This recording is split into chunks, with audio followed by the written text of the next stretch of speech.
In the spring, we took the old RV to one of my favorite places to visit, the Beehive State, Utah.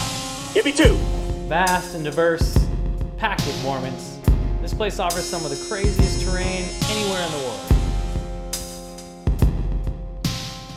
On this rip, we're heading to the southwest corner to check out Zion National Park. The park is centered around the Virgin River, a small but persistent flow which carved out the deep canyon and built this oasis in the middle of the high desert. Our first hike was to the top of Temple of Aeolus, also known as Angel's Landing. We begin at the banks of the Virgin River and then to ascend the monolith. 2.4-mile climb to the second highest peak in the park at 5,800 feet. As we pass through limestone corridors, I begin to wonder, could this cave lead to a secret treasure? Probably not. This nice little stroll gives you a deep appreciation for the diversity of this unique landscape. It's the kind of landscape dreams are made of. A dreamscape. This series of 21 switchbacks is known as Walter's Wiggles. Once you crest this section, it's on to Scout Lookout. The last half mile is a treacherous scramble up to the peak of Angel's Landing. At least once a year, somebody dies in this section, plummeting 1,500 feet straight to their doom. From here on out, instant death is just a step away. The trail is littered with sharp drop-offs and narrow paths. At some points, a simple chain is the only thing between you and the Reaper's grasp.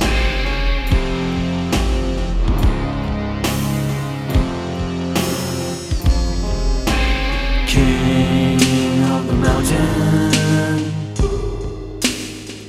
I'm the goddamn king of the mountain. Climb so high, gave an eagle a high five. King of the mountain, goddamn king of the mountain. Climb so high.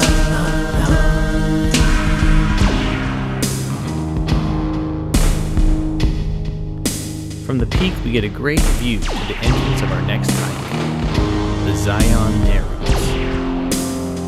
The Narrows is a river hike at the deep gorge carved out by the Virgin River. It starts out as a lovely riverside stroll through the riparian zone, and then the canyon closes in.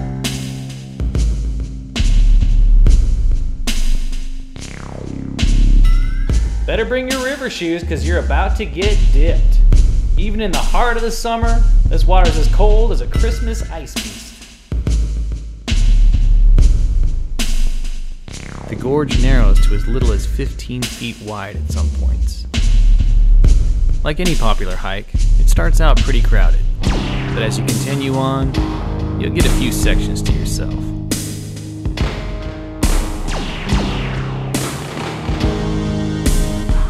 Now, river hiking is a good time, but it's kind of a pain. You're constantly slipping, rolling your ankle on those rocks, and around the 2-mile mark, your feet are about as wrinkly and numb as a geriatric scrub. But the unique experience inside, deep in that canyon, makes it all worthwhile.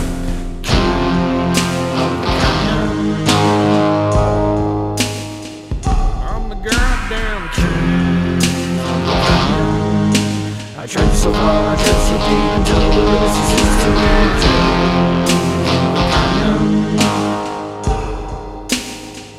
I'm the goddamn king.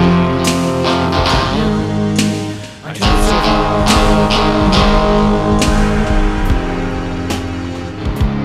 Now the Narrows goes on for days, but around the 3-mile mark, you kind of get the idea. Don't expect a lot of sunlight or wildlife for that matter. This is no place for the living. But you will gain a humbling perspective in the shadow of the giant canyon walls, and a newfound respect for the river that carved out this motherfucker.